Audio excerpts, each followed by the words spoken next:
నేను గెలిచితిననైనను, ఇదివరకే నేను గెలిచితినని, ఇదివరకే సంపూర్ణ సిద్ధి పొందితినని, ఇదివరకే సంపూర్ణ సిద్ధి పొందుతున్నాను నేను అనుకొనటలేదు గాని నేను దేని నిమిత్తము క్రీస్తు చేత పట్టబడితినో, క్రీస్తు యేసు చేత పట్టబడితినో దానిని పట్టుకొనవలెనని పరిగెత్తుచున్నాను. సహోదరులారా, నేను ఇదివరకే పట్టుకొని ఉన్నానని తలంచుకొను. అయితే ఒకటి చేయుచున్నాను, వెనుక ఉన్నవి మరచి ముందున్న వాటి కొరకై వేగిరపడుచు క్రీస్తు యేసునందు దేవుని ఉన్నతమైన పిలుపునకు కలుగు బహుమానం పొందవలని గురి యొద్దకే పరిగెత్తుచున్నాను. దేవుడికి స్తోత్రం. మరి మీ అందరికీ వందనాలు. అందరికీ శుభాలు. అపోస్తలుడైన పౌలు కానీ దేవుడు ఏ ఉద్దేశంతో అయితే పిలిచాడో ఆ ఉద్దేశం గురించినటువంటి ఒక తపన, ఒక ఆలోచన, ఒక భారాన్ని తను వ్యక్తపరుస్తున్నటువంటి మాటలు ఈ మాటలు. దేని కొరకైతే ప్రభు నన్ను పట్టుకున్నాడో, దేని కొరకైతే ప్రభు నన్ను పిలిచాడో ఆ ఉద్దేశం కొరకు నేనేం చేస్తున్నాను అంటే, నాకున్న సమస్తాన్ని నేను నష్టముగా పెంటగా ఎంచుకున్నాను అన్నాడు. రెండోది, నేను ఆ ఉద్దేశం కొరకు ఇదివరకే గెలిచిన అనుకోవట్లేదు, కానీ ఇంకను నేను చేయవలసింది చాలా ఉంది. అందుకని ఆయన శ్రమానుభవంలో సమాన అనుభవాన్ని పొందడానికి, ఆ ఉద్దేశం నెరవేర్చబడాలని, ఇంకా నేను చేయవలసినది నాకు ప్రభు అప్పగించిన దాన్ని చేయడానికి నేను ముందుకు పరిగెడుతున్నాను, వెనుకున్న వాటిని మరిచి అన్నాడు. మూడవది, నేను బహుమానం కోసం వెళ్తున్నాను. దేని కొరకు? బహుమానం కోసం వెళ్తున్నాను.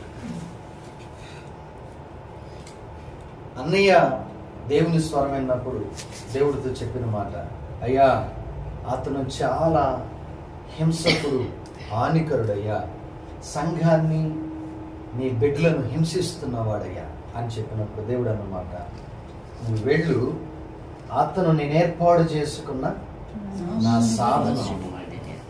దేనికి ఏర్పాటు చేసుకున్నాడు, దేని కొరకు పిలిచాడు? అక్కడే ప్రభు స్పష్టంగా చెప్పాడు. అపోస్తలుల కార్యము 9వ అధ్యాయము,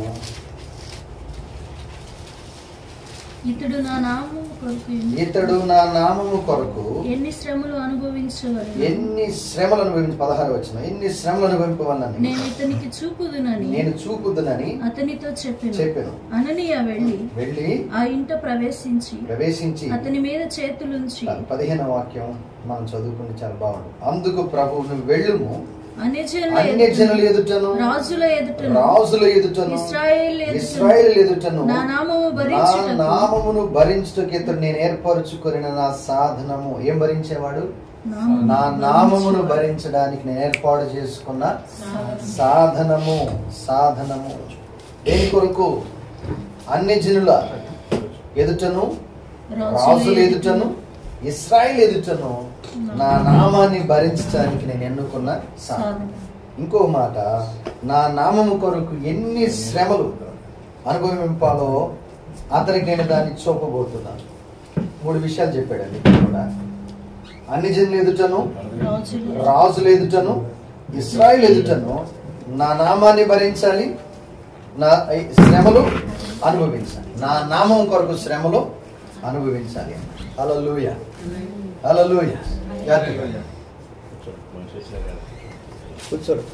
దేని కొరకు ఏర్పాటు చేసుకున్నాడంటే, అన్ని జనుల ఎదుట నిలబట్టు కొరకు. నన్ను ప్రభు దేని కొరకు పిలిచాడు? ఆ ఉద్దేశం ఏంటంటే స్పష్టంగా చెప్తున్నాడు. అన్య జనుల ఎదుట నిలబడుట కొరకు, రాజుల ఎదుట నిలబడుట కొరకు, ఇశ్రాయేలు ఎదుట నిలబడుట కొరకు, నా నామం నిమిత్తం శ్రమలు అనుభవించుట కొరకు అన్నాడు. దేని కొరకు? నా నామం నిమిత్తం శ్రమలు అనుభవించుట కొరకు అన్నాడు. ఆ రోజున పౌలు వెళ్తుంటే ఒక అతను వచ్చి కాళ్ళు చేతులు కట్టేసుకుని ఇట్లా కట్టేసి నేను చంపేస్తారన్నాడు.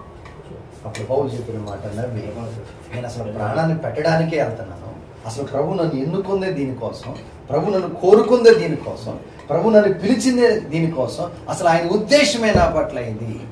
నేను చనిపోతున్నాను మీరు నాకు చెప్పడం కాదు, నేను చావడానికి, నేను భరించడానికి, నేను దేవుని చేత ఆ విధమైన శ్రమల చేత దేవుని నిమిత్తం అన్నిటినీ ఓర్చుకొని సహించి ఆయన ప్రకటించడానికే నేను ఏర్పాటు చేయబడ్డవాడిని, ఎన్నుకోబడ్డవాడిని అన్నాడు.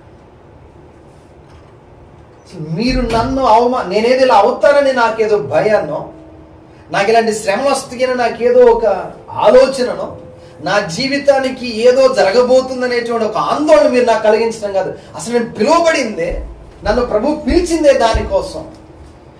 నా పట్ల ఏర్పాటు అది నాకు అవమానము కాదు, అది నాకు దుఃఖము కాదు, అది నాకు వేదన కాదు, అది నాకు శ్రమ కాదు. అసలు ఆ శ్రమల కొరకే నేను వచ్చాను. ఆ శ్రమల కొరకే నన్ను ప్రభువు పిలిచాడు, ఆ శ్రమల కొరకే నన్ను ఉద్దేశించాడు. ఆ ఉద్దేశం నెరవేర్చడానికే నేను బయలుదేరాను, నేను పరిగెత్తుతున్నాను. సహజంగా జైల్లో పెడితే దేనికోసం ప్రయత్నిస్తారు అందరూ? బెయిల్ కోసం, బయటికి రావడానికి, పలుకుబడి కోసం, రాజకీయ నాయకుల కోసం ప్రయత్నిస్తారు. అసలు నేను వెళ్లాల్సిందే దాంట్లోకి. నేను ఏ బెయిల్ కోసం ప్రయత్నించాల్సిన అవసరం, నా కొరకు ఎవరో విడిపించడానికి రావాల్సిన అవసరం లేదు. అసలు ఆ జైల్లోకి వెళ్ళి నేను ఆ క్రీస్తును చూపించడానికి, ప్రకటించడానికి నేను వచ్చాను. ఇదే ఆయన నన్ను ఉద్దేశించినటువంటి ఉద్దేశం. అగ్రిపరాజు ఎదురు నిలబడ్డాడు. ఏమన్నాడు? అగ్రిపరాజా, నువ్వు దూతలు నమ్ముతావని, దేవుణ్ణి నమ్ముతావని, క్రైస్తవ్యాన్ని నమ్ముతా, నేను నమ్ముతున్నాను అన్నాడు. నన్ను ఎంత సులువుగా క్రైస్తవుడిగా చేద్దాం అనుకుంటున్నావా? సులువుగానో కష్టంగానో నాకు సువార్త చెప్పవలసిన భారం, పిలుపు నాకుంది కాబట్టి నేను చెప్పేసా, నీకు నమ్ముతావో నమ్మవో నీ ఇష్టం అనేసి. అంత సామాన్య విషయం కాదు. ఒక రాజుకి ఆ విధంగా సువార్త అందించడం, సువార్త చెప్పడానికి అతను నిలబడ్డటువంటి ఆ సాక్ష్యము, ఆ జీవితము, ఆ ధైర్యం మీరు చూడండి. అది దేవుని ఏర్పాటు. అతను ఆ విధమైన శ్రమలోకి వెళ్ళేందుకు అతను ఏమాత్రం అవమానంగా ఫీల్ అవ్వలేదు. అది అతనికి నిందగానో లేదా సమాజంలో ఒక గౌరవం, ఘనత లేదని అతను అనుకోవట్లేదు. కానీ దాని కొరకే నేను వచ్చాను అన్నాడు. ఒక రాజుకి స్ట్రైట్ గా సువార్త చెప్పేశాడు. నమ్మినా నమ్మకపోయినా చెప్పవలసిన బాధ్యత, ఆ పిలుపు నాది కనుక నేను చెప్పేశాను. గమనించండి, దేవుడు మనలను ఉద్దేశించుకునే పిలిచాడు. మన పట్ల దేవునికి ఒక ఉద్దేశం. ఆ ఉద్దేశం దేవుణ్ణి ప్రకటించే ఉద్దేశం. ఆ దేవుని కొరకు వేటిని భరించాలో వాటిని భరించడానికి మనం ఉండాల్సినటువంటి ఉద్దేశం. వేటిని ఎదుర్కోవాలో వాటిని ఎదుర్కోవడానికి ఉన్నటువంటి ఉద్దేశం. ఆ దేవుని నామాన్ని ప్రకటించడమే కాదు, ఆ నామం నిమిత్తం, ఆయన నిమిత్తం, ఆ సువార్త నిమిత్తం, ఆ పిలుపు నిమిత్తం ప్రభు మన జీవితాల్లో దేని అనుమతించిన దాన్ని ఎదుర్కోవడానికి మనం ఉన్నవారు. అది రోగమా, బాధ, కష్టమా, అవమానమా, అపహాస్యమా, లేకపోతే మోసమా, కపటమా, ఏదైనా కావచ్చు, దాన్ని ఎదుర్కోవలసిన వారు పై ఉన్నాం. ఇది మనకు అవమానం కాదు, ఇది మన పట్ల దేవునికి ఉన్న ఉద్దేశం. ఇది దేవుడు ఉద్దేశించిన ఉద్దేశం. ఆయన నేను దాని కొరకు పరిగెత్తుతున్నాను అన్నాడు. ఈ లోకంలో పరిగెత్తడానికి చాలా ఉన్నాయి. ఇల్లు కోసం, ఆస్తి కోసం, డబ్బుల కోసం, ఘనత కోసం, గౌరవం కోసం, మనుషుల ముందులో ఏదో ఒక ఉన్నతమైన స్థానం కోసం ప్రజలు, మనుషులు, సేవకులు అందరూ పరిగెత్తుతున్నారు. సేవకుడి రోజుల్లో పోటీగానో లేకపోతే ప్రజల ముందు ఒక ఘనత కోసమో, నాది ఇంత పెద్ద సంఘం, నాకు ఇన్ని సంఘాలు నేను చెప్పడానికే సేవ జరుగుతుంది. కానీ దేవుని ఉద్దేశ ప్రకారంగా సేవ జరగట్లేదు. దేవుడు ఎన్నో సంఘాలు కట్టాలని మనం పిలవలేదు, కానీ ఆయన ఉద్దేశం నెరవేర్చడానికి మనల్ని పిలిచాడు. ఆయన ఆలోచన నెరవేర్చడానికి ప్రభు మనల్ని కోరుకున్నాడు.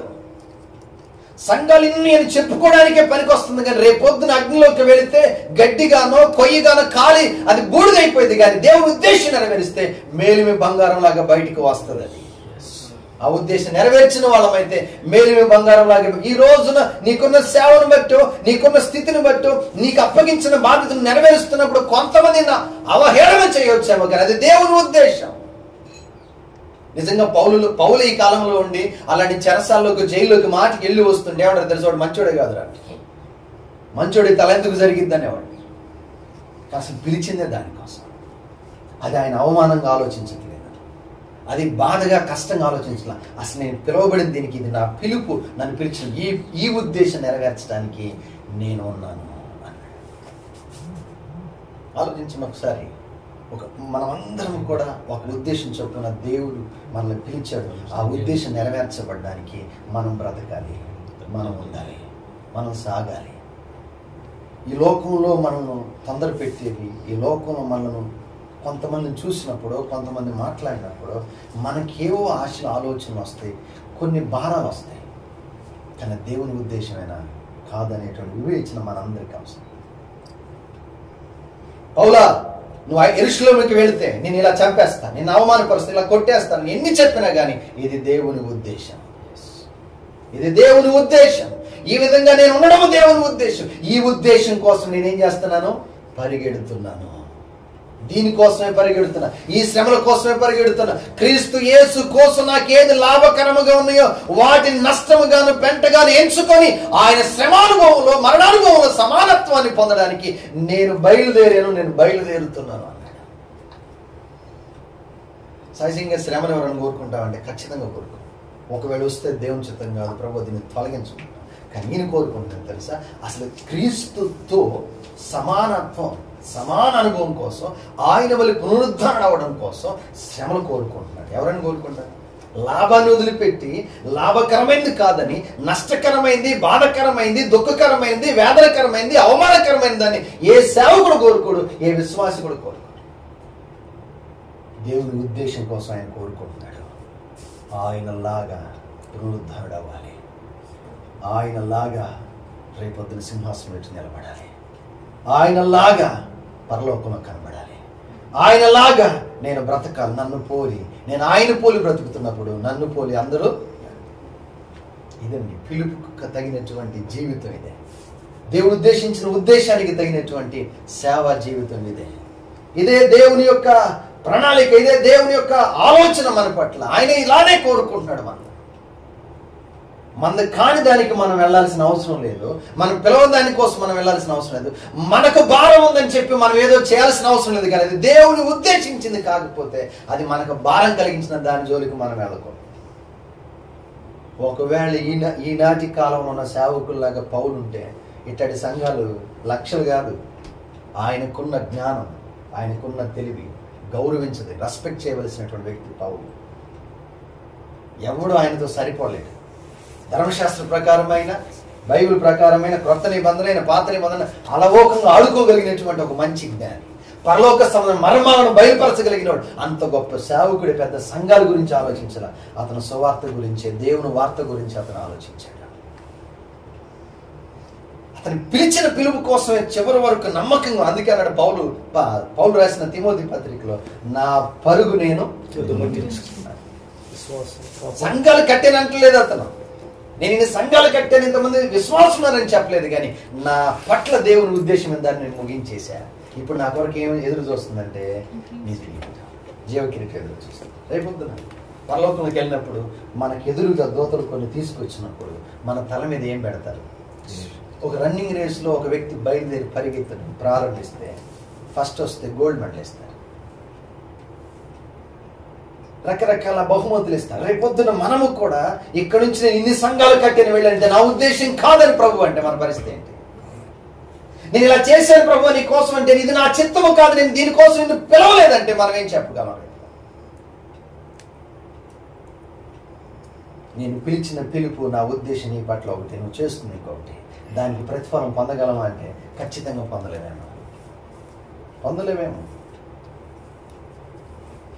దేవుడు దేని కొరకైతే నన్ను పిలిచాడు దాని కొరకు నేను పట్టుకోవడానికి పరిగెత్తుతున్నాను. ఇవన్నీ వదిలేస్తున్నాను. నా వెనుకున్నవి అన్ని నాకు లాభకరమైనవి, నాకు చేతనైంది, నాకు టాలెంట్తో, నాకున్నటువంటి తలాంతులతో, నాకున్న జ్ఞానముతో, నాకున్న అవకాశాలతో నేను ఏదైనా సాధించవచ్చు. కానీ ఇది దేవుని ఉద్దేశం కాదు. వీటన్నిటి నష్టముగా ఎంచుకొని వెళ్తున్నా. నేను నాకు చేతనైంది ఇది కట్టడానికి, నాకు చేతనైంది ఇది పొందడానికి, నాకు చేతనైంది ఏదైనా సాధించడానికి, నాకు చేతనైంది ఎన్ని కుటుంబాలైనా లాగడానికి, రక్షించడానికి. కానీ దేవుని ఉద్దేశం అది కాదు. నా పట్ల ఆయన చెప్పిన దాని ప్రకారంగా వెళ్ళడమే ఉద్దేశం. అగ్రిప్ప రాజైనా, ఇంకొక రాజైనా, ఇంకో చెరసారైనా అలా వెళ్ళి నా దేవుని పిలుపును, నా దేవుని ఉద్దేశం నెరవేర్చి ఆయన ప్రకటించడమే నా పట్ల దేవునికున్న ప్రణాళిక. దేవునికి స్తోత్రం కలుగుతారు. ఆలోచించండి ఒకసారి. మరి ఇదంతా పౌలు ఎందుకు చేస్తున్నాడంట? మనంత తెలివి ఆయనకి లేకనా? ఏ విషయంలో కూడా పౌలుతో మనం సరిపోయిన వాళ్ళం కాదు అసలు. పరలోక మర్మాలైనా, సంఘ మర్మాలైనా, భూ సంబంధమైన విషయాలైనా, ఆత్మ సంబంధ విషయాలైనా, ధర్మశాస్త్ర సంబంధ విషయాలైనా, కొత్త నిబంధన విషయాలైనా అలవోకంగా చెప్పగలిగినటువంటి జ్ఞాని. అలాంటి వ్యక్తి దేవుని ఉద్దేశం కోసం పాటుపడ్డాడు, సావడానికి ఇష్టపడ్డాడు. ఇంకా అక్కడ ఉన్న మాట చూడండి. తర్వాత అంటాడు,